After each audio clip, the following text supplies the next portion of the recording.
Media ইন্ডাস্ট্রিতে একটা মেয়েকে ক্যারিয়ার বানাতে হলে অনেক স্ট্রাগল করতে হয়। তাছাড়া শুরুতে সব বিষয়েই একটু বুঝে শুনে পদক্ষেপ নিতে হয়। তার প্রেম, পরিবার, বিশ্বাস, ভরসার জায়গা, ক্যারিয়ার গড়ার সাপোর্ট, প্রতিটি ক্ষেত্রেই তার সামনে যেমনভাবে সবকিছু উপস্থিত হয়, আর এসবের মধ্য থেকে আসল চেহারাটা বের করে সঠিক সিদ্ধান্ত নেওয়া বা সঠিক সময়ের জন্য অপেক্ষা করা, এরকম বিষয়গুলোকে একত্রিত করে একটি সিনেমা বানিয়েছেন Dhruba Hasan. Welcome to first show. আজ কথা বলবো তাসনিয়া ফারিন অভিনীত, ধ্রুব হাসান পরিচালিত সিনেমা ফাতিমা নিয়ে।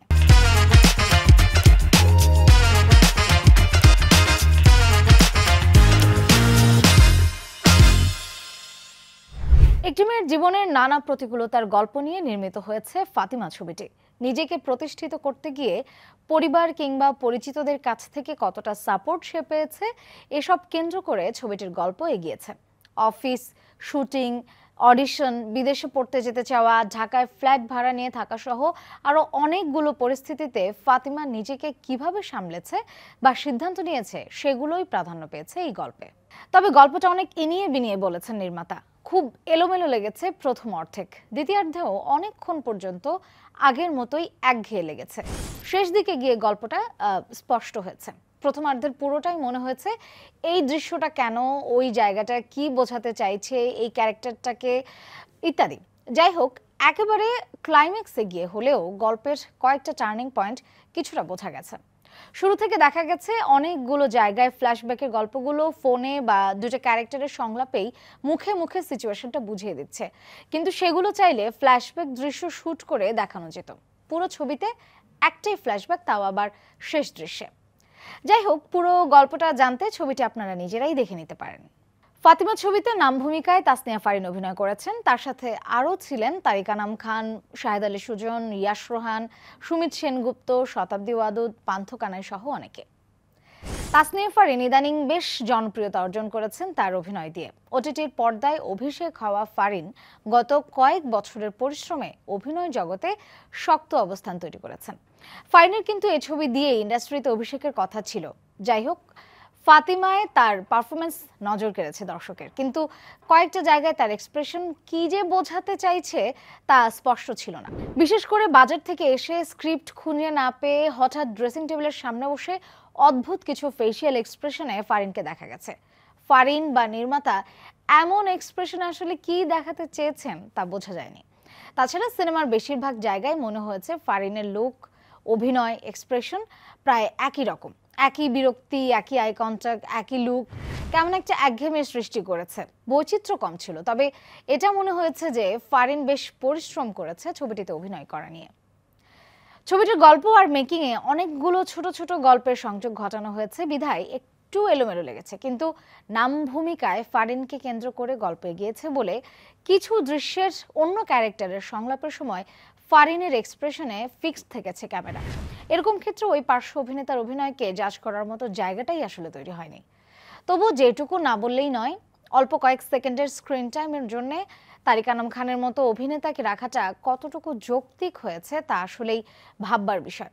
এখানে কোনো পার্শ্ব অভিনেতাকে নিয়েই যেত। ইয়াশ রোহানেরও স্ক্রিন টাইম কম ছিল, কিন্তু তার চরিত্রের জায়গাটা তিনি স্পষ্ট করতে পেরেছেন। তার সংলাপ একেবারেই কম ছিল, অ্যাক্টিভিটিস ছিল বেশি। ইয়াশের বডি ল্যাঙ্গুয়েজেই তার character line established. Sumit Sengupta এখন পর্যন্ত তার উল্লেখযোগ্য কাজ সামনে আসেনি আলোচনা করার মতো। গুড লুকিং নিয়ে তিনি বরাবরই পার্শ্ব চরিত্রে দাপিয়ে বেড়াচ্ছেন।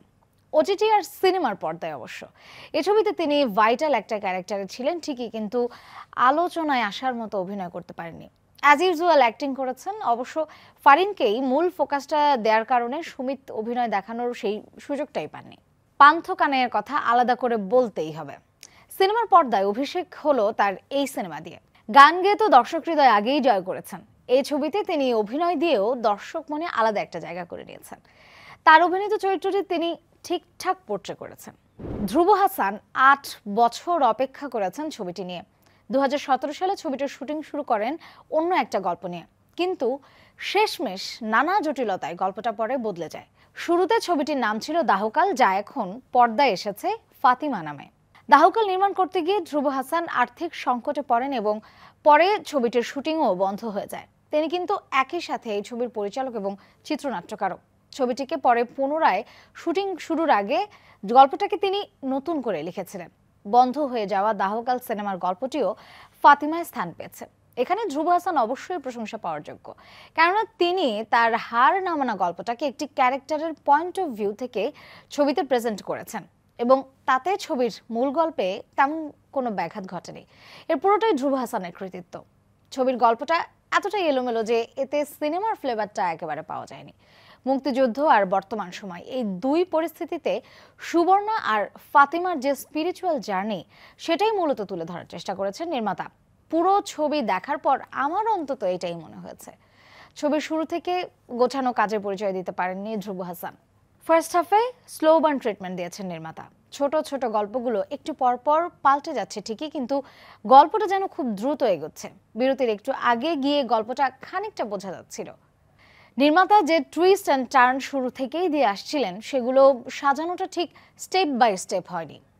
ধ্রুব হাসান তার প্রথম ছবি অনেক চড়াই উতরাই পার করে সিনেমা হলে মুক্তি দিয়েছেন, কিন্তু সিনেমাটি আসলে ওটিটি স্ট্যান্ডার্ডের হয়েছে। সিনেমা সাধারণত লার্জার দ্যান লাইফ হয়ে থাকে, কিন্তু ধ্রুব হাসান পর্দায় লার্জার দ্যান লাইফ বিষয়টিকে দেখাতেই পারেননি, অনেকটা টেল ফিল্মের ফ্লেভার দিতে পেরেছেন। ওভারঅল ছবিটির নির্দেশনা নিয়ে যদি বলি, ধ্রুব হাসান যে এক্সট্রাঅর্ডিনারি কিছু দেখাতে চেয়েছিলেন তা পর্দায় স্পষ্ট হলেও ছবির গল্পটা দর্শকের কাছে স্পষ্ট করতে তিনি বেশ সময় নিয়েছেন। শেষ পর্যন্ত সিনেমার গল্প তিনি কিছুটা হলেও বোঝাতে সক্ষম হয়েছেন। কাস্টিংয়ের ক্ষেত্রে তার আরেকটু সতর্ক থাকা উচিত ছিল। সিনেমাটা তথ্য নির্ভর, সচেতনতামূলক, বোল্ড স্টোরি লাইন, সব মিলিয়ে টেকনিক্যালি ভালো, যদি ধৈর্য নিয়ে পুরো ছবিটা দেখে শেষ করা যায়। এক কথায় যদি বলি, পর্দায় নির্মাতা অনেক কিছু বলতে চেয়েছেন একটি ক্যারেক্টার পয়েন্ট অফ ভিউ থেকে, কিন্তু তিনি আসলে পুরোটা গুছিয়ে বলতে পারেননি। মেকআপের কথা একটু বলতে চাই। ফাতিমার মামা মারা যায় যে দৃশ্যে, সেখানে হাসপাতালে ফারিনকে মেকআপ ছাড়া ন্যাচারাল লুক দেখা গেছে। তবে সে দৃশ্যে ফারিনের চোখের নিচে লাল আইশ্যাডো দেখা গেছে। কেমন যেন লাগছিল, পুরো মুখে মেকআপ নেই, চোখের নিচে লাল শেড। ফাতিমা ক্লান্ত সেটা বোঝানোর সঙ্গে ন্যাচারাল লুকে লাল শেড দেওয়ার কোনো যৌক্তিকতা আছে বলে মনে হয় না। কস্টিউমে ফাতিমাকে বাসার দৃশ্যে প্রিন্টের কুর্তি পরিয়েছে, সেগুলো ভালো লাগেনি সেট প্রপস বেডশিটের সাথে। কস্টিউমের দিকে আরেকটু নজর দেওয়া যেত হয়তোবা। যুদ্ধের সময় দৃশ্যে রেস্কিউ করার পর একটি বাথরুমের দৃশ্যে সুবর্ণার আত্মচিৎকারের সাথে ফাতিমার আত্মচিৎকারের সিঙ্ক দেখানো হয়েছে। সেই জায়গাটা ঠিকঠাক গল্পটা বোঝা যায়নি। কেন সিঙ্ক করলো, কি মিল বা অমিল আছে এই দুইজনের মধ্যে, নির্মাতা তা স্পষ্ট করতে পারেননি। হলে গিয়ে সিনেমাটি দেখে আমি বেশ আশাহতই হয়েছে, কেননা প্রেক্ষাগৃহে দেখানোর মতো সিনেমার আদলে ফাতিমা নির্মিত হয়নি। এটি ওটিটি কিংবা টিভির জন্য, অর্থাৎ ছোট পর্দার জন্য পারফেক্ট। তাসনিয়া ফারিনের প্রথম সিনেমা ফাতিমা নিয়ে আপনাদের কোনো মন্তব্য থাকলে আপনারা আমাদের জানাতে পারেন কমেন্ট বক্সে। আবারও দেখা হবে অন্য কোনো সিনেমা নিয়ে, ততক্ষণ পর্যন্ত সঙ্গেই থাকুন সময়ে।